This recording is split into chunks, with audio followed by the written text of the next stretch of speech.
सुंदर ठिकाण आहे, एकांतात अशा प्रकारचे ठिकाण आणि सुंदर अशा प्रकारच्या मंदिराची निर्मिती आदरणीय श्रद्धेय महंत श्री परसराज बाबा यांच्या माध्यमातून झालेली आहे. खरं तर मंदिराचं जे काही महत्व आहे ते महत्व कशासाठी आहे हे आपल्या लक्षात आलेलं असेल. बाबांनी आता सांगितलंय, मंदिर हे असं एक पवित्र ठिकाण आहे की ज्या ठिकाणी कुठल्याही प्रकारची घरामधली जी अस्वस्थता असते, अशांतता असते, संघर्ष असतो, भांडणं असतात, ताणतणाव असतो, या सर्वांना खऱ्या अर्थाने बाजूला सारून मनाला एकाग्र करण्याचं जे काही प्रार्थना स्थळ आहे ते म्हणजे मंदिर आहे. ज्या कोण्या एखाद्या व्यक्तीने पहिल्याने मंदिराची कल्पना निर्माण केली असेल त्याला खरंच दंडवत प्रणाम केला पाहिजे. आमच्या लीळाचरित्रामध्ये चांगदेव भट्टांनी सहज खेळण्यामधून ही श्री चांगदेवरावांची गुंफा आणि ही श्री गुंडरावांची गुंफा अशा प्रकारे रेतीमध्ये पाय फसवून त्यावर रेती थापून दोन गुंफा तयार केल्या, दोन खोपे तयार केले आणि काय कल्पना त्या छोट्याशा बालकाची की फार मोठा नव्हता तो, एवढा लहान होता की रात्रीच्या वेळेला बाहेर जाण्यासाठी सुद्धा घाबरत होता सू करायला. मग तेव्हा स्वामी स्वतः त्याला घेऊन जात असत आणि असं लांब सू कर असं म्हटलं तरी तो घाबरत असे. मग स्वामींच्या दोन्ही श्रीचरणाच्या मध्ये बसून तो सू करायचा आणि ते त्याच्या सूचे थेंब स्वामींच्या श्रीचरणावर पडायचे. काय भाग्यवान भक्त होता तो, त्यामुळे त्याला अविधी घडत नव्हता.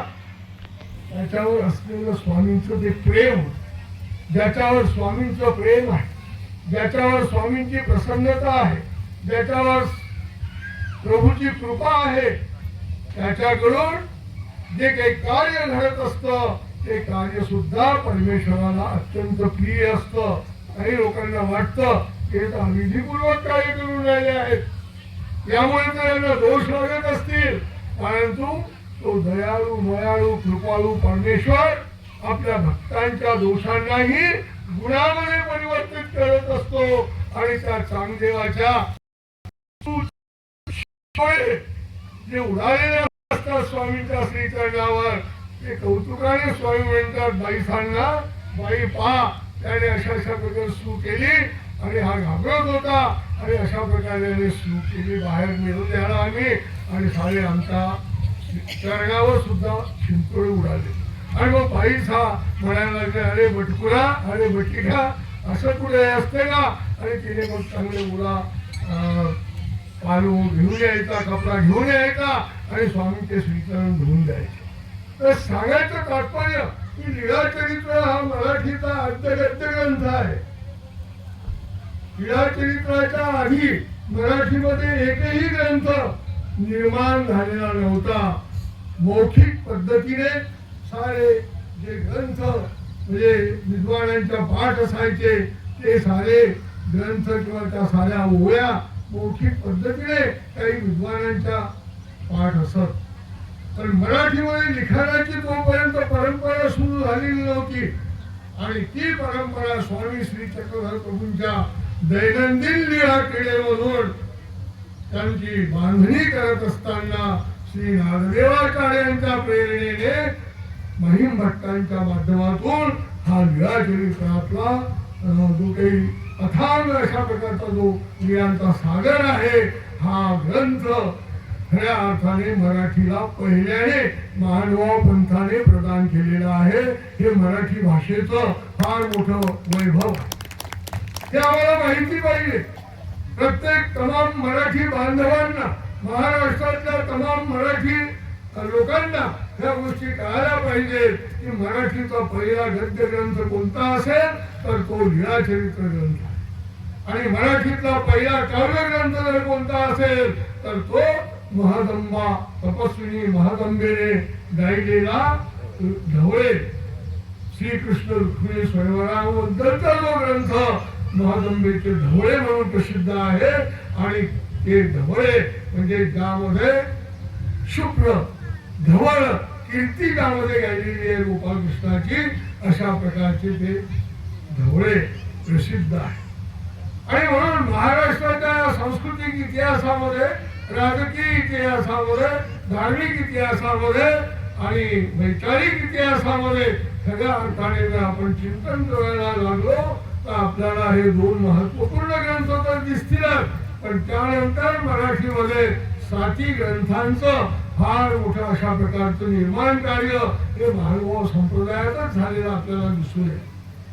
त्याच काळामध्ये या महानुभाव संप्रदायाच्या बरोबरच स्वामींच्या उत्तरापंथी गमनानंतर खऱ्या अर्थाने वारकरी संप्रदायांचा सुद्धा उदय झालेला आहे. तसा वारकरी संप्रदायाचा हा जो काही धागा आपल्याला दिसतो त्याचं मूळ निळ्याचरित्रामध्येच आपल्याला दिसायला लागते आणि त्यामध्ये स्वामी स्वतः त्याबद्दलचं वर्णन करत असतात.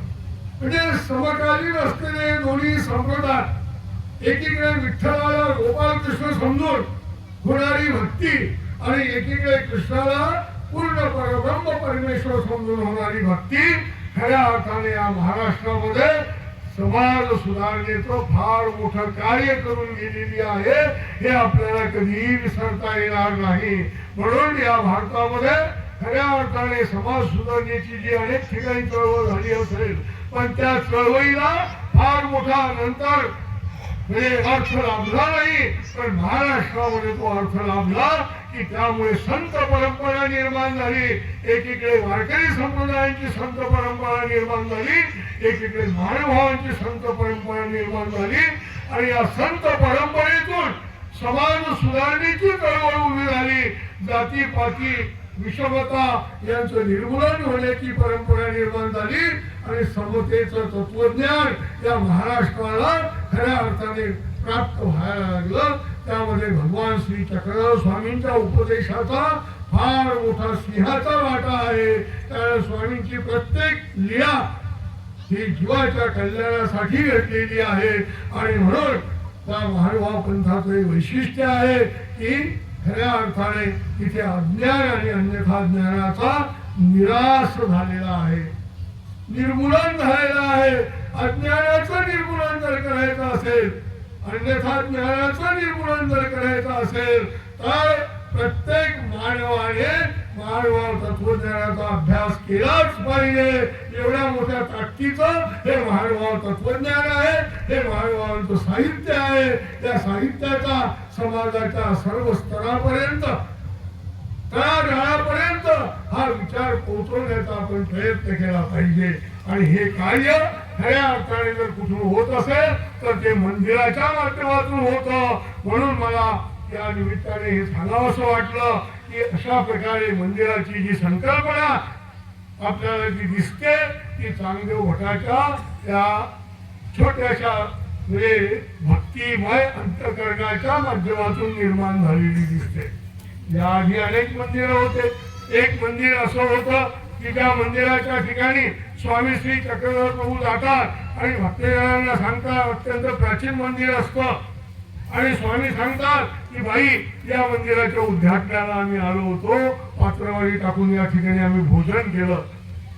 मग ती औसा जाते तिथे पुजाऱ्याला विचारते, अरे बा या मंदिराची किती दिवसापूर्वी स्थापना झाली, उद्घाटन झालं? तो म्हणतो भाई मलाही माहित नाही, पण असेल 200-300 वर्षापूर्वीच हे मंदिर. आणि मग औसाला आश्चर्य वाटते की आमचे स्वामी म्हणजे साधारण पुरुष नाही, साधारण महापुरुष नाही, साधारण ईश्वर पुरुष नाही, तर 700-500 वर्षाचे आमचे स्वामी आहेत. आणि मग ती त्याला सांगत बसते आणि मग स्वामी त्यांना बोलवतात, नायका इकडे या. अरे हे तुमचे रहस्य की मग आणि आपले रहस्य हे अनिका प्रति प्रगती जे नाकी, हे आपलं रहस्य आम्ही सहज म्हणून तुम्हाला सांगितलं की मंदिराच्या उद्घाटनाला आम्ही सुद्धा येऊन गेलो. जर अन्य मंदिराच्या उद्घाटनाला स्वामी श्री चक्रधर प्रभू येऊन गेले असतील तर आपणच निर्माण केलेल्या सिंधोल्याच्या मंदिराच्या उद्घाटनाला पहिल्याच कार्यक्रमाला स्वामी श्री चक्रधर प्रभू, श्री दत्तात्रय प्रभू, श्री कृष्ण महाराज पंचावतार येऊन गेले नसतील का? जरूर येऊन गेले असतील. आणि प्रत्येक वर्धापन दिनाला हे येतच असतात. ही श्रद्धा ही केवळ अंधश्रद्धा नाही, हे यामधलं या लिहितलं एक वास्तव दर्शन आपल्याला या निमित्ताने घडून जातं. आणि म्हणून कुठल्याही कार्यक्रमाची सुरुवात आपण पंचावतार महापूजेने करत असतो, पंचावतारांचं स्मरण करत असतो. पंचावतार हे विहित अवतार आहे. तसे तर परमेश्वर अवतार धारण करत असतात, जीवांच्या उद्धारासाठी युगायुगामध्ये अवतार धारण करत असतात. श्रीकृष्ण भगवंतांनी गीता शास्त्रामध्ये अर्जुनाला हाच उपदेश केलेला आहे की यदा यदा हि धर्मस्य ग्लानिर्भवति भारत अभ्युत्थानम अधर्मस्य तदात्मानं सृजाम्यहम्. मित्रो, श्रीमद भगवद्गीता हा एक अलौकिक, अमौलिक आणि अफलातून अपूर्व अशा प्रकारचा ग्रंथ आहे. तो ग्रंथ हिंदू धर्माचा धर्मग्रंथ आहे नव्हे. आपण जर म्हटलं की आमच्या हिंदू धर्मामध्ये अनेक ग्रंथ आहेत, मग कोणी कोण्या ग्रंथाला मानतो, कोणी कोण्या ग्रंथाला मानतो, आम्ही कोण्या ग्रंथाला मानावं? आपण पाहतो आमचे मुस्लिम बांधव आहेत, त्या मुस्लिम बांधवांना कदाचित भेट झाल्यानंतर आपुलकीने तुम्ही विचारा की तुमचा धर्म कोणता, तर ते सांगतील आमचा इस्लाम धर्म आहे. मग त्यांना विचारा की तुमचा देव कोणता, ते म्हणतील अल्लाह आमचा देव आहे. आणि मग विचारा की तुमचा धर्मग्रंथ कोणता, तर ते सांगतील कुराण शरीफ आमचा धर्मग्रंथ. एखाद्या ख्रिश्चन बांधवाला विचारा की तुमचा धर्म कोणता, तो म्हणेल ख्रिश्चन हा आमचा धर्म आहे. तुमचा देव कोणता, येशू ख्रिस्त, जीसस आमचा देव आहे. आणि तुमचा धर्मग्रंथ कोणता, तर ते काय सांगतील, बायबल आमचा धर्मग्रंथ आहे. आणि एखाद्या हिंदू बांधवाला विचारा, एखाद्याला विचारलं तर तो म्हणेल वेद आमचा धर्मग्रंथ आहे. दुसऱ्या कोणाला विचारलं तर म्हणतील उपनिषद आमचा धर्मग्रंथ आहे. तिसरा म्हणेल वेदांत आमचा धर्मग्रंथ आहे. चौथा म्हणाल पुराण आमचा धर्मग्रंथ आहे. पाचवा म्हणाल भागवत आमचा धर्मग्रंथ आहे. वाटेल जसं ज्याच्यावर ज्या विचारांचे संस्कार पडलेले असतात तो विचार त्याला प्रभावीपणे पटलेला असतो आणि मग तो त्या ग्रंथाचं नाव घेतो. कोणी म्हणेल शिवपुराण माझा धर्मग्रंथ आहे, कोणी म्हणेल दुर्गा सप्तशती माझा धर्मग्रंथ आहे, कोणी म्हणेल हनुमान चालीसा माझा धर्मग्रंथ आहे. मित्र, हिंदू धर्मांमध्ये अनेक देवी देवता आहेत आणि अनेक देवी देवतांचे अनेक देव देवतांचे भक्तही आहेत. आणि म्हणून ज्या भक्ताला तुम्ही विचाराल तो त्या देवी देवतेचं नाव घेईल. तुमचा देव कोणता तर तो त्या देवाचं नाव सांगेल. पण खरा देव कोणता, देवांचा देव कोण, हे जर तुम्ही विचाराल, तुम्ही वारकरी संप्रदायाच्या अध्वर्यू असलेल्या संतनाथांना विचाराल तर ते एका गवळणीच्या माध्यमातून सांगतील की असा कसा देवाचा देव बाई ठकला, देव एका पायाने लंगडा. जे लंगडा कोण, एक पायावर उचललेला कोण, गोपाळकृष्ण महाराज. हा कोण आहे, देव नाहीये, तो देवांचा देव आहे. आणि गोकुळातल्या गोपाळांबरोबर केलेल्या त्या सर्व लीळा क्रीडा पहा. त्या सर्व लीळा क्रीडांमध्ये खऱ्या अर्थाने ज्यांना समाजामध्ये लोक देव मानत होते ते सारे देव, सारेच्या सारे देव गोपाळकृष्ण महाराजाला शरण आलेले दिसतात. लोक वरुणाला देव मानतात. वरुणाने एकदा नंद बाबाला पाण्यात ओढून दिलं आणि गोपाळकृष्ण महाराजांनी वरुण राजामध्ये राहून त्या नंदाची मुक्तता केली आणि तो वरुण देव सुद्धा गोपाळकृष्ण महाराजाला शरण आला. कालिया नाग, नागाला लोक देव मानतात, नागदेव, नाग देवता. आणि अशा प्रकारे त्या नागदेवाला सुद्धा कालिया नागावर नृत्य करून गोपाळकृष्ण महाराजांनी शरण आणलेला आहे. हे सारे नागचे नाग, सारे नाग लोक देवाला शरण आले. त्या काळातला धर्म होता याग. हा धर्म युगधर्माचं आपलं आवर्तन झालं असेल भक्त मंडळींना विचारतो की त्यामध्ये काळे की द्वापरी काय याग हा धर्म सांगितलेला आहे. 8 लक्ष आपलं 8 लक्ष द्वापर आणि द्वापरी याग हा धर्म. याग या धर्मामुळे कुणाचं पावन होणार? धर्मातो स्वर्ग प्राप्ती फळ. आणि स्वर्गाची मुख्य देवता कोणती? इंद्र. आणि हा इंद्र सुद्धा गोवर्धन पर्वत जेव्हा गोपाळकृष्ण महाराजांनी उचलला, कारण दरवर्षी गोकुळामध्ये गोवर्धन पर्वताची पूजा होत होती आणि गोपाळकृष्ण महाराज आता 11-12 वर्षाचे झालेले होते आणि मीटिंग भरलेली होती गोकुळामध्ये. नंद बाबाच्या अध्यक्षतेखाली सारे गवळी बसलेले होते आणि ते सर्व तिथे खलवत चर्चा मंथन चालत असे. त्या ठिकाणी आज दरबारामध्ये ती बैठक चाललेली आहे की आता इंद्रपूजा जवळ येत आहे. दीपावलीचा दुसरा दिवस, पाडव्याचा दिवस म्हणजे इंद्रपूजेचा दिवस. आणि त्यावेळेला इंद्रपूजा यावर्षी दणदणीत चांगल्या प्रकारे महोत्सवाच्या रूपात आपल्याला करायची आहे. म्हणून असा प्रस्ताव इंद्राने मांडला आणि सर्व मंत्र्यांनी त्याला सहमती दिली आणि ठरलं की दरवर्षीपेक्षा यावर्षी फार मोठ्या प्रमाणात आपल्याला इंद्रपूजेचा उत्सव करायचा आहे. आणि त्याच वेळेला गोपाळकृष्ण महाराज आपल्या सर्व गोप सेनेला घेऊन त्या ठिकाणी प्रवेश करतात. आता गोपाळकृष्ण महाराज लहान राहिलेले नव्हते. लहानपणी त्यांनी खूप पराक्रम गाजवलेले होते.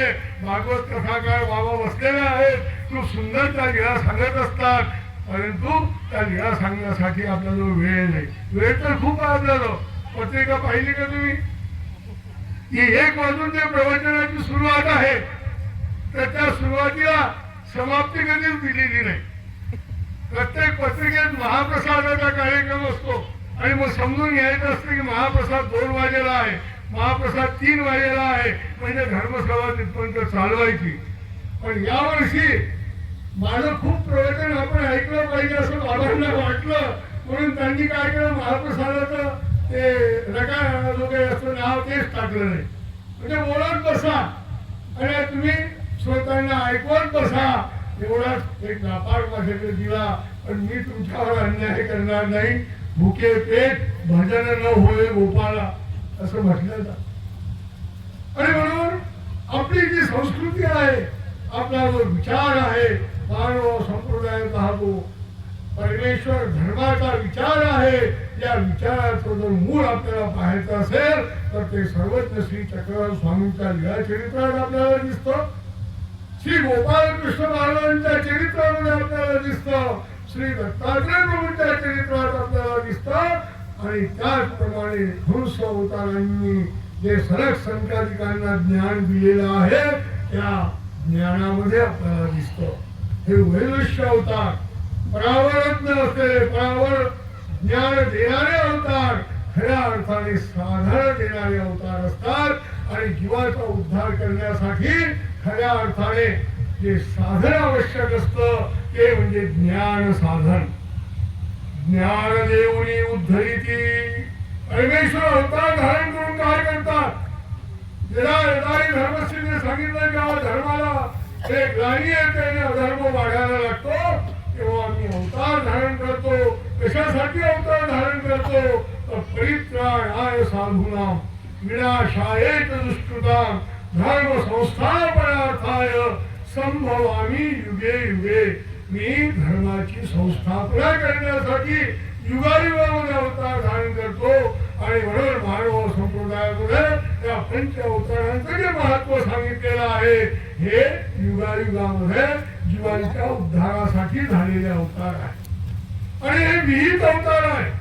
सृष्टीमध्ये परमेश्वर अवतारची मनुष्य वेळ झाली होती, मायावेळ झाली होती, मायापूर झाली होती. अनेक प्रकारे परमेश्वर अवतार धारण करतात. परंतु ऐसिया मायापुराते स्वीकरोनी कर्मभूमी स्थिता मनुष्य देहयुक्ता जीवा ज्ञान पर्यंत आपला संबंध देणारे जे अवतार आहे ते म्हणजे साधनाचे अवतार. आणि ते साधनाचे अवतार किंवा साधन निष्पत्ती त्यांच्या भजनामुळे निर्माण होऊ शकते असे आपल्यासाठी वीज झालेले हे पंचअवतार आहेत. या पंचअवतारांचं पूजन आपण करून प्रत्येक कार्यक्रमाची सुरुवात करत असतो. या ठिकाणी त्याआधी आपण ध्वजारोहणाचा सुद्धा कार्यक्रम केला आणि ध्वजाचं महत्व बाबांनी आपल्याला सांगितलं. फार सोप्या शब्दामध्ये फार रहस्यपूर्ण अशा प्रकारचं त्यामध्ये तत्व दडलेलं त्या अत्यंत सोप्या भाषेत त्यांनी उलगडून दाखवलं आहे. चतुर्विध साधनाचं महत्व, चतुर्विध जे साधन आहे परमेश्वर तुमच्या समोर आज उपलब्ध नाही. तो अव्यक्त परमेश्वर आज बाहेर सर्वत्र उपलब्ध आहे, पण त्याचं तुम्हाला दर्शन नाही, स्पर्शन नाही किंवा त्याच्याशी कुठलं संभाषण होऊ शकत नाही. अव्यक्ती कुठला व्यापारही नाही, तुम्ही बोलायला लागेल आणि तो ऐकायला लागेल असंही नाही. म्हणून अव्यक्तम जे आहे सच्चिदानंद स्वरूप, त्या सच्चिदानंद स्वरूपाला आपण समजून घेतलं पाहिजे. मी पहिला जो श्लोक म्हटला की सच्चिदानंद रूपाय, तो कृष्ण कसा आहे, सच्चिदानंद स्वरूप आहे. त्या ठिकाणी प्रवृत्ती अवतरण्याची होते आणि परमेश्वराचा अवतार होतो आणि तो खऱ्या अर्थाने परमेश्वर चालता बोलता दुर्लभ असलेला परमेश्वर भक्तजनांना अधिकारी पुरुषांना दिसायला लागतो, अनधिकारी लोकांनाही दिसतो. गोपाल कृष्णाचा अवतार झाला हा काही भक्तांना दिसला का? आपला दुर्योधन आहे, शिशुपाल आहे, जरासंध आहे, कंस आहे, त्यांना सुद्धा दिसला, परंतु तो परमेश्वर म्हणून दिसला नाही. परमेश्वर म्हणून कोणाला दिसला? जे भक्त होते त्यांना दिसला. आणि म्हणून पूर्वी प्रकरणामध्ये फार थोडक्यामध्ये भगवान श्री चक्रधर प्रभूंनी परमेश्वराच्या अवतरण्याचं रहस्य सांगितलं आणि जीवनाचं रहस्य सांगितलेलं आहे की सृष्टीमध्ये कवले करणे मुंची जेना. मित्र हो, स्वामींचे सूत्र खऱ्या अर्थाने बाबांनी सांगितलं हे सूत्र आहे तो परमेश्वर आहे, तो वचनरूप परमेश्वर आहे. तो जसा परमेश्वर तुमचा उद्धार करू शकतो तसं त्याचा पुत्र जे सूत्र हा पुत्र सुद्धा तुमचा उद्धार करू शकतो. लोक म्हणतात परमेश्वर आहे तर दाखवा, या ना आमच्या जवळ बसा, नऊ प्रकरण पाठ करा, उपदेश घ्या. असं कसं काय दिसेल? तो दाखवता येईल का? अनुभवता तरी येईल का?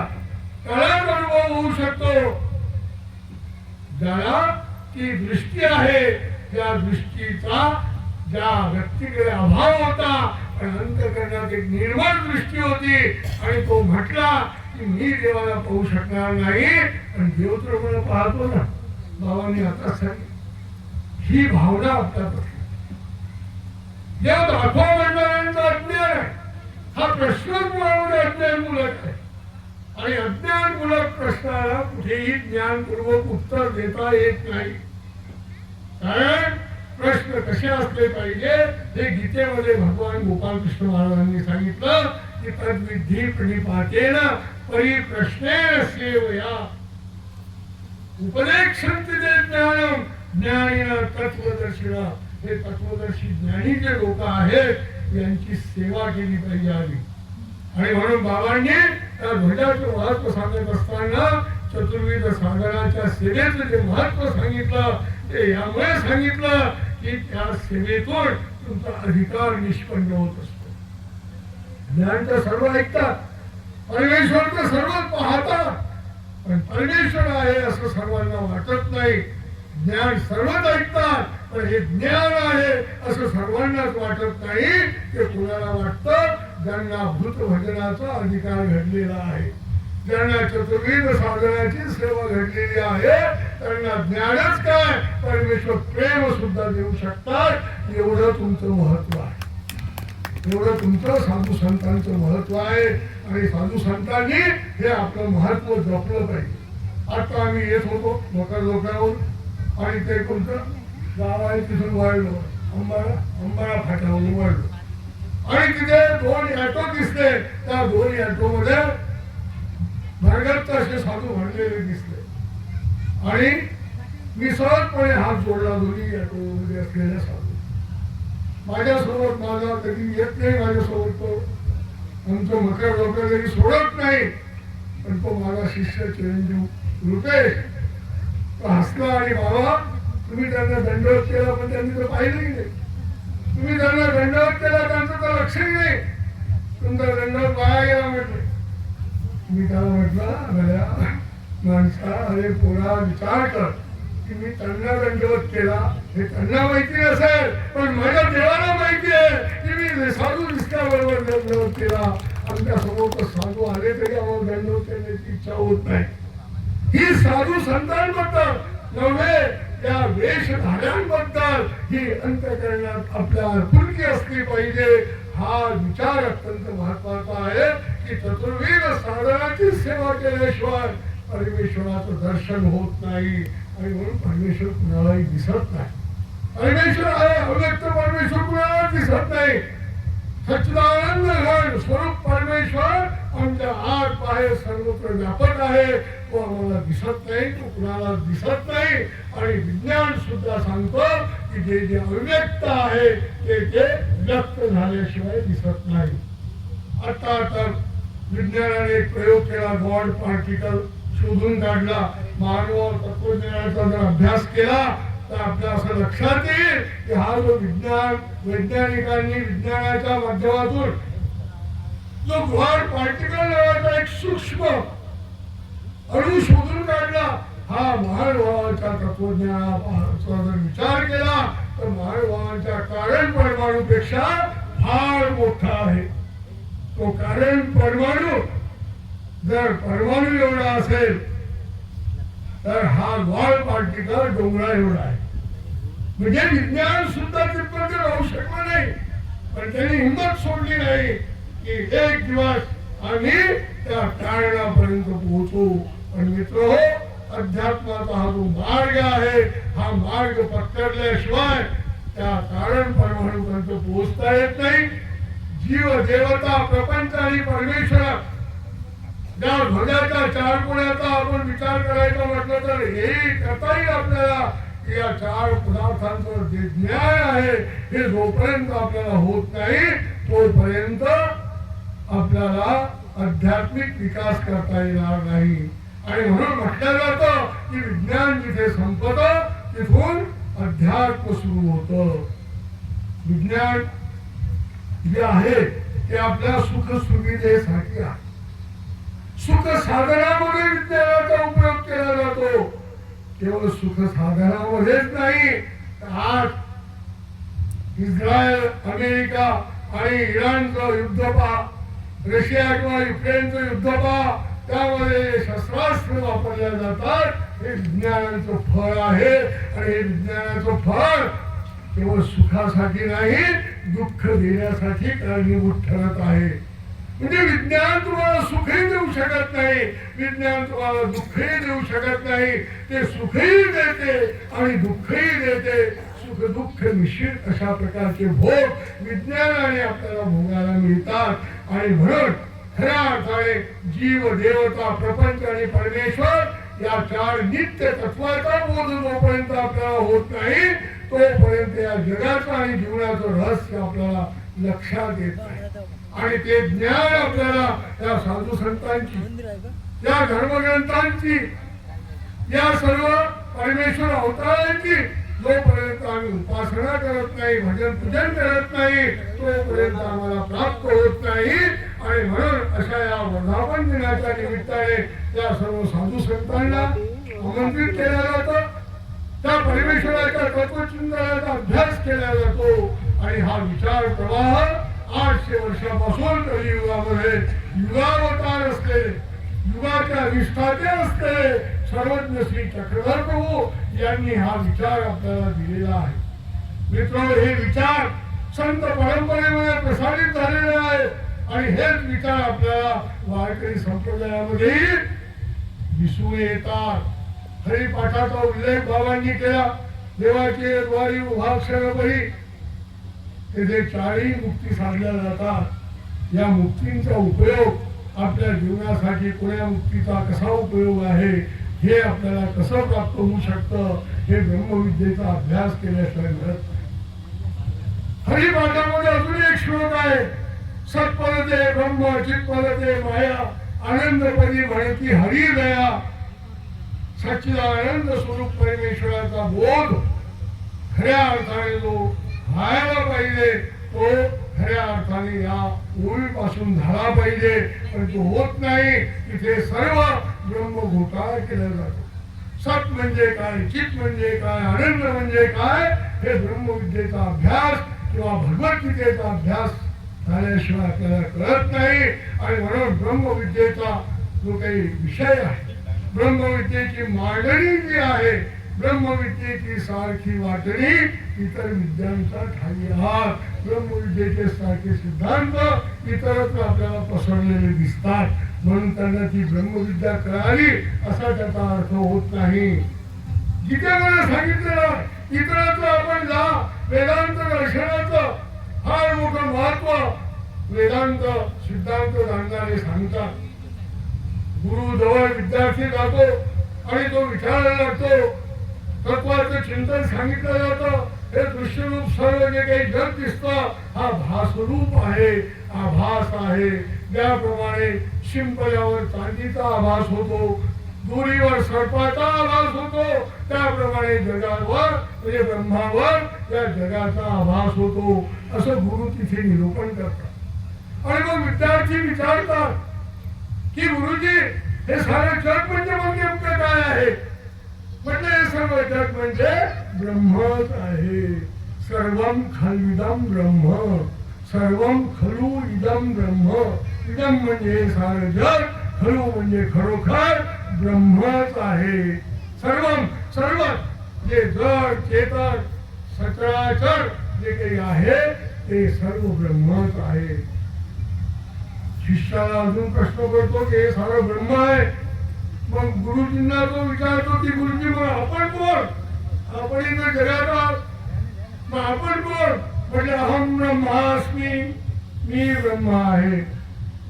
शिष्य गोंधळात पडतो की जगही ब्रह्म आहे, माझे गुरुही ब्रह्म आहे, मग मी कोण? हे जग ब्रह्म, तुम्ही ब्रह्म, मग मी कोण? मग गुरु म्हणतात तत्त्वम असी, हे ब्रह्म तूच आहेस. आणि हा सारा ब्रह्म घोटाळा वेदांताच्या माध्यमातून जगभरामध्ये पसरलेला आहे. याचं कारणही आमचे श्री दत्तात्रय प्रभूच आहे. कारण या वेदांत दर्शनावर खऱ्या अर्थाने जे भाष्य अद्वैत सिद्धांत प्रतिपादन केला आहे तो या हिंदू धर्माच्या अध्वर्यू असलेल्या शंकराचार्यांनी लिहिलेला ग्रंथ आहे. त्यांनी ब्रह्मसूत्रावर भाष्य केलं आहे, त्यांनी भगवद्गीतेवर भाष्य केलेलं आहे आणि त्यांनी उपनिषदावर भाष्य केलेलं आहे.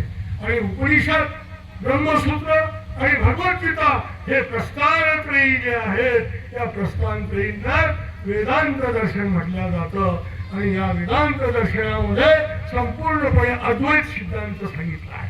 आणि दत्तात्रय प्रभूंच्या भेटीला ते सह्याद्री पर्वतावर जातात आणि श्री दत्तात्रय प्रभूंचा धावा करतात आणि श्री दत्तात्रय प्रभू प्रसन्न होतात आणि म्हणतात माग काय पाहिजे तुला? दत्तात्रय प्रभू प्रसन्न होतात.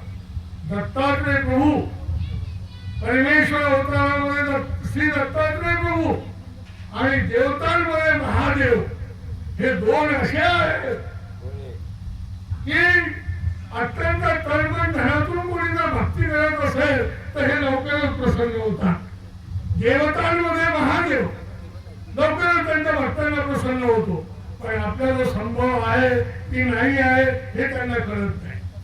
भागवतातली एक कथा मी कथा सांगणार नाही, कथा खूप म्हणजे वेळ खातात, कथा खूप वेळ घेतात. सांगायला मजा वाटते, ऐकायला चांगलं वाटते, पण वेळ खूप जातो. फक्त मुचकुंदाचा उल्लेख करतो की मुचकुंद हा महादेवाचा भक्त होता. देव दानवाच्या युद्धामुळे या मुचकुंदाने देवांना फार मोठं समाधान दिलं की दानवांना पराजित केलं. देवांना युद्ध करण्याचं काम पडलं नाही आणि देवता लोक प्रसन्न झाले त्याच्यावर. म्हटले माग तुम्हाला काय पाहिजे? तर तो म्हटलं मला मोक्ष द्या, त्या भवसंसारातून मला मुक्तता पाहिजे. आणि म्हणजे ते आम्ही देऊ शकत नाही, आमचं स्वर्गाचं पद तुला देऊ शकतो, म्हटलं स्वर्गाच्या देवता सुद्धा भयभीत आहेत.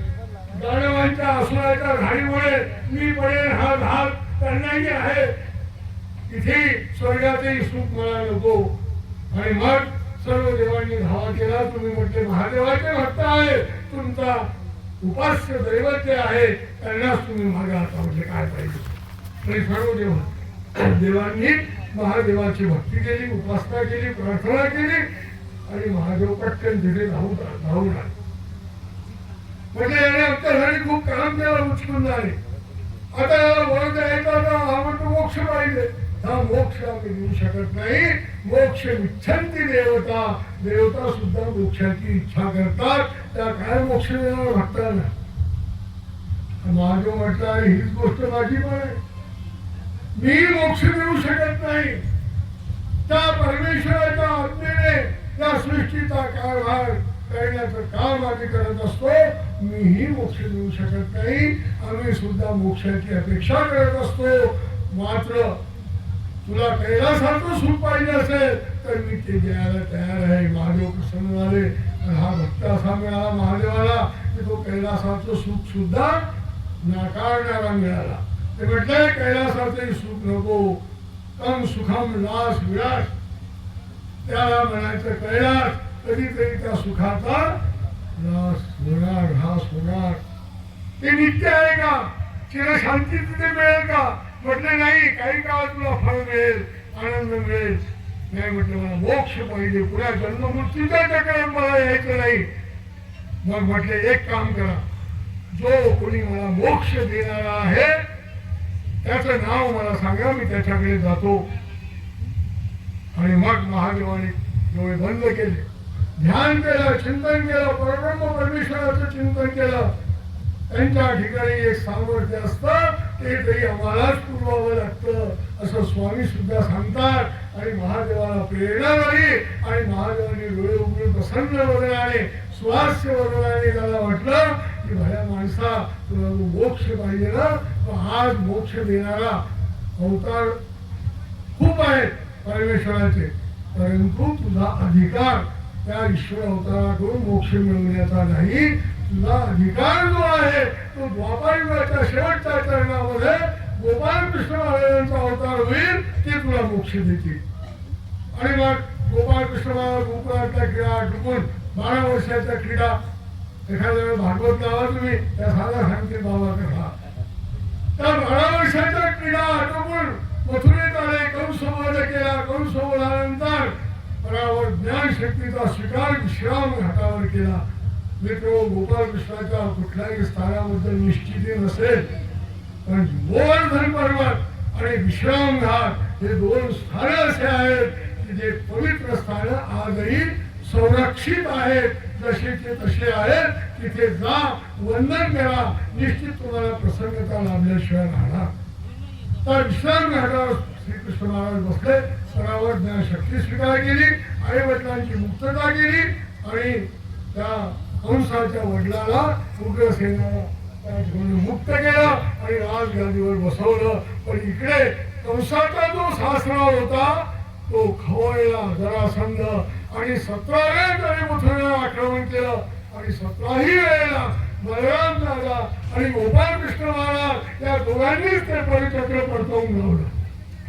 18 वेळेला महादेवाचाच एक भक्त त्याला महादेवाने वर दिलेला होता की तुझा कुठल्याही शस्त्राने मृत्यू होणार नाही. हा खूप अभिमानामध्ये, गर्वामध्ये होता आणि जिथे जायचं तिथे विजय संपादन करत असतो. जरासंधाने त्याला युद्धासाठी बोलवलं, आमंत्रित केलं. तो आला. मथुरेच्या रणांगणावर काळेवाड्याचा रथ समोर पाहिल्याबरोबर गोपाल कृष्ण महाराज आणि बलराम दादा यांचे दोघांचेच रथ इकडे आणि तिकडे फार मोठी सेना जरासंधाची समोर काळेवन. आणि तो काळेवन दिसता बरोबर गोपाल कृष्ण महाराज बलराम दादा काय म्हणतात, फार नटखट अवतार आहे. ते म्हणतात दादा अरे काळेवन आला, चला पळा. आणि स्वतः गोपाल कृष्ण महाराज रथातून उतरतात आणि पळायला लागतात. बलराम दादाही आश्चर्यचकित होतात. श्रीकृष्ण कधी न डगमगणारा, कधी न हरणारा कधी युद्धातून पलायन न करणारा आणि आता एकदम रथातून उतरला आणि पलायन करून राहिला, हे काही बलराम दादाला पटलं नाही आणि त्यांनी सरळ रथ आपला वळवला आणि ते मथुरेत गेले. पण इकडे गोपालकृष्ण महाराज पळाले आणि काल येऊन मागे त्यांच्या लागला. तोही रथातून उतरला की अरे या कृष्णाबद्दल ऐकून होतो, पण हा तर खूपच नाटक. आता रथातून उतरला, रथासहित पळायचं सोडून दिलं, रथातून उतरला आणि पळायला लागला. याला असं पकडू आता आपण आणि तिथेच ठार करून टाकू, या उद्देशाने तो क्रोधाने गोपालकृष्णाच्या मागे लागला. गोपालकृष्ण पुढे आणि तो मागे. खूप लांब अंतर असताना गोपालकृष्ण हळू धावायचे. तो जसा जवळ यायचा तसं गोपालकृष्ण अजून वेगाने धावायचे आणि असं करत करत ज्या ठिकाणी मुचकुंद राजा झोप मागितली होती, त्याने तो विषय राहिला की त्याने निद्रा मागितली होती महादेवाला की त्यांचं दर्शन होईपर्यंत मला काहीही नको, मला फक्त झोप द्या. आणि त्या ठिकाणी मुचकुंद गुंफा म्हणून आजही आहे.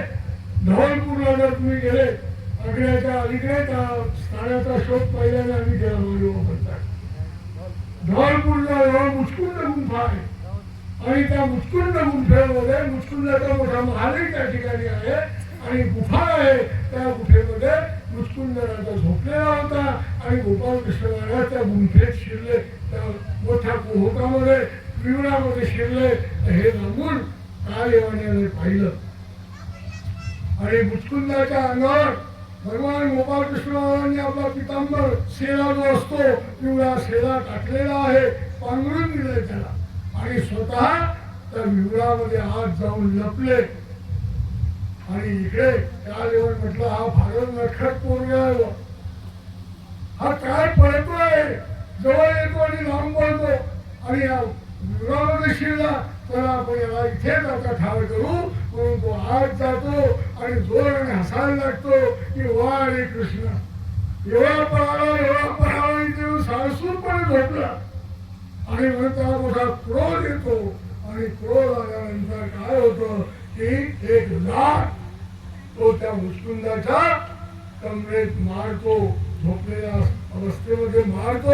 आणि त्याला असा वरदान होता की जो कुणी भगवान कृष्ण महाराजांच्या दर्शनाच्या आधी तुला झोपेतून उठेल तो तुझी दृष्टी पडताच भस्म होऊन जाईल. आणि तसंच झालं. मुचकुंद राजा उठून बसला आणि समोर कालेवर आणि कालेवर आश्चर्यचकित होऊन हसायला लागला की अरे वा, कृष्ण मोठा नाटकी सुद्धा आहे की या ठिकाणी भली मोठी दाढी वाढवून आणि गळा मोठा म्हाताऱ्याचा सोंग घेऊन इथे झोपला आणि उठला आहे. पण त्याच वेळेला मुचकुंदाच्या डोळ्यामधून ज्वाला निघाला, अग्नीच्या ज्वाला निघाला आणि कालयवनाला जागच्या जागी त्याने भस्म केलं. आणि मग का तो मुचकुंद राजा पाहायला लागला की किती वर्ष झाली, मला किती युग गेले, कोणतं युग आलेलं आहे आता, म्हणून इकडे तिकडे पाहायला लागला. त्याच वेळेला गोपालकृष्ण महाराजांच्या मधुर बासरीचा स्वर त्याच्या कानावर पडला आणि त्या स्वराच्या दिशेने तो आज गुफेमध्ये गेला आणि भगवान गोपालकृष्ण महाराजांचं त्याला दर्शन झालं. आणि मित्र, ही गोष्ट मी यासाठी सांगितली की देवता भक्तीमुळे मोक्ष प्राप्त होत नाही, चिरशांती प्राप्त होत नाही, परमशांती मिळत नाही. ती परमशांती परमेश्वराच्या भक्तीने मिळते. ती मुचकुंद राजाला या ठिकाणी मिळाली. गोपालकृष्ण महाराजांचं दर्शन झालं आणि पहिल्याच भेटीत गोपालकृष्ण महाराजांनी पहिलं कार्य जर अवतार कार्य कोणतं केलं असेल, जीवोद्धाराचं कार्य कोणतं केलं असेल तर ते मुचकुंदाला मोक्ष देण्याचं काम केलेलं आहे. मित्र, ही परमेश्वर अवताराची महती आहे. असे एक एक अवतार अलौकिक अवतार आहे, असे 5 अवतार आमच्या जवळ आहे. आणि म्हणून या 5 अवतारांचं भजन पूजन करा. श्रीकृष्ण अवतार हा अलौकिक अवतार आहे. म्हणून हिंदूंना जर विचारलं की तुमचा देव कोणता, तुमचा धर्म कोणता, तर आपण सांगतो हिंदू धर्म, आमचा हिंदू धर्म. आम्ही पहिल्याने जर कोणी असो तो हिंदू आहोत. आता सांगितलं हिंदुस्थानमध्ये जो राहतो तो हिंदू. हा भौगोलिक विचारच आमच्यामध्ये नाही मित्र हो. तर हिंदू या शब्दाची फार मोठी महत्वपूर्ण अशी व्याख्या केल्या गेलेली आहे. हिंसया जुनायते य स हिंदू. हिंसेमुळे जो दुःखी होतो, किडामुंगीची हिंसे ते बीज जाय आणि म्हणजे परमेश्वरापर्यंत ते बीज जात. म्हणून तुळामुंगीच्या हिंसेमुळे जे दुःखी होतात ते हिंदू आहे. ही हिंदू धर्माची खरी व्याख्या सर्व हिंदूंनी समजून घेण्यासारखी आहे की प्राण्यांची हत्या करू नका. भूतदयेचा जो सुंदर विचार आहे, अहिंसा परमो धर्म, अहिंसेचा जो विचार आहे, हा विचार ज्याच्या हृदयामध्ये आहे तो हिंदू आहे. तो कोंबडे खाणारा, बकरे खाणारा, पशु पक्ष्यांना आपल्या भोजनासाठी मारणारा हा हिंदू असूच शकत नाही. कारण तो हिंसा करतो आहे. हिंसा पाप, हिंसा म्हणजेच पाप आणि पापामुळे नरक प्राप्ती होते. आमचा जो खरा हिंदू आहे तो कधी नरकाकडे जात नाही. गेला तर तो देवलोकाकडे जाईल, आला तर तो मोक्षाकडे येईल, पण नरकाकडे कधीच जात नाही. आणि म्हणून हिंदू धर्माचं जे महत्व आहे ते ब्रह्मविद्या शास्त्राचं, भगवद्गीतेचं अध्ययन केल्याशिवाय आपल्याला प्राप्त होत नाही. साधू संतांचं महत्व त्याशिवाय आपल्याला समजत नाही.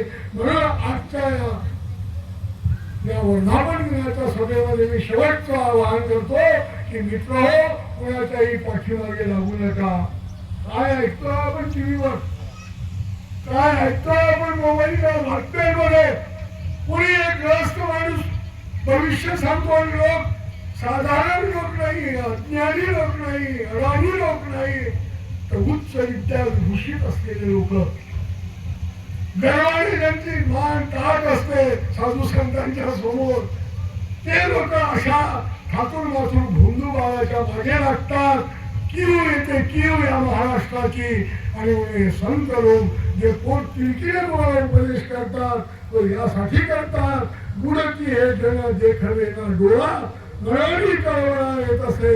हा साधू संतांना समाजाचा कळवळा येतो, म्हणून हे पुन्हा पुन्हा ज्ञान देण्याचं कार्य करतात. बाबांनो, कुणी बाबाच्या आणि कुणी बुवाच्या आणि कुणी तांत्रिक मांत्रिकाच्या मागे लागू नका, परमेश्वराच्या मागे लागा. परमेश्वराचं ज्ञान समजून जा. आणि म्हणून समस्त हिंदूंनी पहिल्याने व्यासांचं महत्वपूर्ण अशा प्रकारचं ते वचन लक्षात ठेवा. व्यास महर्षींनी भगवद्गीतेच्या आधी कृष्ण महाराजांच्या बद्दलचं, गीतेबद्दलचं, त्यांच्या नामाच्या बद्दलचं आणि त्यांच्या महत्व सांगितलं. एकम शास्त्रम देवकी पुत्र गीतम. जगात अनेक शास्त्र असतील, पण खरं शास्त्र या संज्ञेच्या बाबतीत योग्य ठरणारं ते शास्त्र म्हणजे भगवद्गीता आहे. जगात अनेक देव असतील, पण एको देव देवकी पुत्र एव. जगात अनेक देव असू द्या, पण एकच देव खरा उद्धार करणारा आहे, तो म्हणजे देवकीचा पुत्र गोपालकृष्ण. आणि एको मंत्र नावाने, आणि जगात अनेक मंत्र असतील, एकाक्षरी मंत्र, पंचाक्षरी मंत्र, अष्टाक्षरी मंत्र, 18 अक्षरी मंत्र, अनेक मंत्र असू द्या, पण तस्य नामाने आणि त्या गोपालकृष्ण महाराजांची नामं, त्या ईश्वराचे विहित नामं, त्यांचा आपण उपदेश घ्या, त्यांचं स्मरण करा, तर तुमचा उद्धार होईल.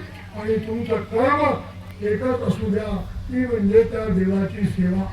तुम्ही मुलाबाळांचं भरण पोषण करत असाल, पत्नीचं संगोपन करत असाल, शेती करत असाल, उद्योग करत असाल, व्यापार करत असाल, सर्व कारखाने चालवत असाल, सर्व काही करत असाल, राजकारण करत असाल, पण तुमचं सर्व कार्याची दिशा एकच असली पाहिजे, ते म्हणजे तस्य देवस्य सेवा, त्या परमेश्वराची सेवा.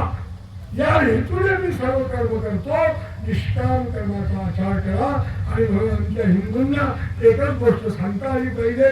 कुणालाही विचारलं की तुमचा धर्म कोणता, आमचा धर्म हिंदू. तुमचा संप्रदाय कोणता, मग त्या हिंदू धर्माचे अनेक संप्रदाय आहेत, ते तुम्ही जरूर सांगा. आम्ही मायवाव सांगू, तुम्ही वारकरी सांगा, कोणी नाथ संप्रदायाचे असतील, कोणी शैव संप्रदायाचे असतील, कोणी देवीचे भक्त असतील, कोणी मारुतीचे भक्त असतील, सांगा. जे असेल ते संप्रदायाचं नाव सांगा. पण सर्व संप्रदायाच्या आधी आम्ही पहिल्याने जर कोणी असू ते हिंदू आहोत. आमच्या हिंदुत्वावर आक्रमण करण्याचा अनेकांनी प्रयत्न केला. पण आमच्या तत्वचिंतकांनी राम मेश्राम सारख्या तत्वचिंतकांनी आमच्या हिंदुत्वावर आक्रमण होऊ दिलं नाही. ही मोठी मोलाची गोष्ट मित्र विसरता येणार नाही. पण पहिले आम्ही हिंदू आहोत, आमचा संप्रदाय वेगळा असेल. मग आमचा देव कोणता? तर सर्व हिंदूंना एकच देव सांगता आला पाहिजे, तो म्हणजे सर्व देवांचा देव म्हणजे गोपाल कृष्ण महाराज. असू द्या, अनेक देव असू द्या, मारुतीचे उपासक असू द्या, मारुती तरी गोपाल कृष्ण महाराज रथ चालत आहे, मारुती वर बसलेला ध्वजाचं रक्षण करत आहे. आणि तुम्हाला सांगू, महाभारताची मोठी महत्वाची कथा, युद्ध संपलेलं आहे आणि आता गोपाल कृष्ण महाराज दररोज स्वतः उतरायचे, घोडे सोडायचे आणि अर्जुनाला उत्तर म्हणायचे. सारथी होते गोपाल. आज सर्व युद्ध संपलेलं आहे आणि अर्जुनाच्या चेहऱ्यावर शांती आहे, समाधान आहे, आनंद आहे. भगवान गोपाल कृष्ण महाराज रथाची चाबूक धरून बसलेले आहे आणि अर्जुनाला म्हणतात, अर्जुना उतर. अर्जुन होतो, दररोज तर तुम्ही उतरत होत्या आधी आणि आज मला का उतर होता? भगवंत म्हणाले, तू आधी उतर आणि लांब जाऊन उभा राहा. म्हटलं का? आज तू जायचं खरं, तू माझा भक्त आहे का? माझा मी तुझा भक्त आहे. आता म्हणतो मी तुझा सारखे होतो, तू माझा मालक होता, पण भगवद्गीतेचं तत्वज्ञान सांगितल्यामुळे आता तू माझा भक्त झाला आणि तुझे अनंत भक्त झाला. आता आश्वासन दिलं आहे मला, त्या वचन तुमच्या वचनाचं मी पालन करीन. माझं वचन पालन करत त्या राहाखाली येऊन उभा राहिला. भगवंताने अर्जुनाला तिकडे पाठवलं, स्वतः उतरले. हनुमंताला म्हटलं, आता तुमचे काम संपवलं का? म्हटले का?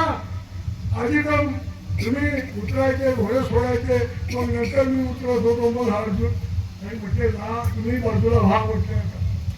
मग गोपाल कृष्णाने मारुती बाजूला लावा, मग घोडे सोडले आणि घोड्यांना लांब नेऊन बांधलं आणि अर्जुनाजवळ स्वतः जाऊन उभे राहिले आणि तो रथ धाड धाड धाड धाड असा ज्वालांनी वेधला गेला आणि उभ्या उभ्या गळाला त्या ठिकाणी. आणि अर्जुन पाहता क्षणी घाबरून गेला की हा काय प्रकार. म्हटले, अर्जुना हे युद्ध तू नाही केलं, हे युद्ध मला करायचं होतं आणि असे असे शस्त्र अस्त्र मी या रथाच्या खाली दाबून ठेवले की त्यांचा आता खऱ्या अर्थाने स्फोट करणे आवश्यक होता. हे जर कोणाच्या हातात सापडले तर महाविनाश उडवल्याशिवाय राहणार नाही आणि त्या ठिकाणी ते शस्त्र संपवून टाकले. सांगायचं तात्पर्य की भगवान गोपाल कृष्ण भक्ताचं रक्षण करणारे आहेत आणि हिंदू धर्मामध्ये खऱ्या अर्थाने देवांचे देव असणारे कृष्ण हे आपल्याला सांगता आले पाहिजे की आमचा देव आमच्याकडे अनेक असतील, पण आमचा खरा देव जर कोणी असेल तर तो कृष्ण आहे. आणि मग आमचा धर्मग्रंथ कोणता? आम्हाला सर्वांना एक मुखाने ओरडून सांगता आलं पाहिजे की आमच्या हिंदूंचा धर्मग्रंथ श्रीमद भगवद्गीता आहे. आणि हे तत्व आमच्या लाडक्या पंतप्रधानांना पटलं आणि म्हणून कुठल्याही राष्ट्रामध्ये ते जात असताना तिथल्या राष्ट्राध्यक्षाला किंवा भारतामध्ये केलं कोणी राष्ट्राध्यक्ष येणार असेल तर तिथल्या राष्ट्राध्यक्षांना, प्रमुख पाहुण्यांना जर मोदी साहेब तुमची भेट देत असतील तर ते कोणता ग्रंथ देतात? श्रीमद भगवद्गीता हा ग्रंथ भेट देतात. या भगवद्गीतेबद्दल आपल्याला आपुलकी असली पाहिजे की नाही? तो ग्रंथ प्रत्येक हिंदूच्या घराघरामध्ये असला पाहिजे की नाही? नका मानवांच्या विचाराला नका मानू तुम्ही, पण भगवद्गीतेच्या विचाराला तर माना. आणि भगवद्गीतेचे विचार जर तुम्ही अभ्यासले तर त्या विचारांचा उहापोह भगवान श्री चक्रधर स्वामींनी श्री दत्तात्रय गुरूंच्या तत्वज्ञानामध्ये 24 गुरूंच्या माध्यमातून सांगितलेलं त्यांनी तत्वज्ञान त्यामध्ये झालेला उहापोह दिसून येतो. आणि म्हणून हे पंच अवतार आहेत, हे खऱ्या अर्थाने परमेश्वर अवतार आहेत. हे 5 दिसत असतील, हे 5च नाहीत. परमेश्वर अनंत अवतार हे अवतरले, मागे अवतरले होते, आताही त्यांचे अवतार अनेक आहेत, पुढेही ते अवतरतील. पण आमच्यासाठी 5 महत्वाचे विहित अवतार आहेत. पण हे 5च नाही किंवा अनंत नाही, हे एकच आहे. एके परमेश्वरे वीज. एका परमेश्वराशिवाय त्या जीवाचा उद्धार कुणीही करू शकत नाही. हे स्वामींनी जे महिमभट्टांना तत्व सांगितलं हे लक्षात घ्या. आणि श्रीमद भगवद्गीतेचा उपदेश असतील त्यांनी इतरांना काय भेट द्यायची हा विचार करू नका. सरळ गीतेचं पुस्तक विकत घ्या, ग्रंथ विकत घ्या. कारण या पुस्तक यासाठी म्हटलं मी की हे पुस्तक असं आहे की सर्वांचे मस्तक ठिकाणावर आणणार आहे. इतर पुस्तकं तुमच्या डोक्यात ताण निर्माण करून देतात, पण हे पुस्तक गीतेचं असं आहे की तुम्हाला तणावापासून मुक्ती देणारं हे पुस्तक आहे. म्हणून कुणालाही जर भेट द्यायची असेल तर भगवद्गीता भेट द्या. सूत्रपाठ देऊ नका, कारण त्यांचा अधिकार नाही तो. त्यांना उपदेश घ्यायला प्रवृत्त करा, मग त्यांना आपण साधू संतांकडून सूत्रपाठ भेट देऊ. पण तुम्हाला जर भेट द्यायची असेल कुणालाही, लग्नामध्ये असो, वाढदिवसाला असो, वास्तुशांतीला असो, भगवद्गीता भेट द्या. हा हिंदू धर्माचा एकमेव धर्मग्रंथ बनण्याची ताकद या ग्रंथामध्ये आहे. हे विचार मुद्दाम या 23व्या वार्षिक वर्धापन दिनाच्या निमित्ताने आग्रहाने सांगितले. याचं चिंतन करा, मनन करा. हे सर्व सद्भक्तांसाठी मी हे विचार मांडलेले आहेत. जे इथे आहेत त्यांच्यासाठी, जे इथे नाहीत घरी बसूनच ऐकतात त्यांच्यासाठी हे विचार अत्यंत महत्वाचे आहेत. त्यांनी सुद्धा या विचारांचं स्वागत करा. आणि सर्व साधू संत मंडळींसमोर मी माझी पूजा करून घेतली, उंच आसनावर बसलो. त्याबद्दल खरोखर माझ्याकडून जी काही आग्रह घेतली त्याबद्दल सर्वांनी मला क्षमा करा. आणि सर्व साधू संतांना दंडवत प्रणाम करतो. सर्व सद्भक्तांना हार्दिक शुभेच्छा देतो. आणि सर्व आचार्य मंडळींना दंडवत प्रणाम करतो. रामलेले विचार इथे थांबवतो. धन्यवाद. अतिशय सुंदर